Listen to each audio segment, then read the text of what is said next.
పరిశుద్ధుడైన మా దేవ, ప్రేమ కలిగిన మా తండ్రి, మీ ఘనమైన నామమునకు స్తుతులు స్తోత్రములు స్తోత్రములు చెల్లిస్తున్నాను.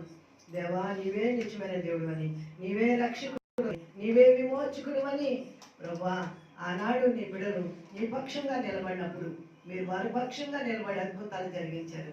దేవా, వారి యొక్క వస్త్రాల్లోకి నీ మహిమ, వారి చేతిగుడ్డలోకి నీ మహిమ వెళ్ళింది, వారి నడికట్టులోకి నీ మహిమ వెళ్ళింది. నీలో ఉన్న మహిమ వారిలోకి వెళ్ళింది. ఎందుకంటే వారు నిన్ను కలిగిన వారుగా ఉన్నారు కనుక, వారు నీతో ఉన్నారు కనుక, నీ వారుగా ఉన్నారు కనుక ప్రభా, నీ ప్రభావం వారిలో పంపించాం.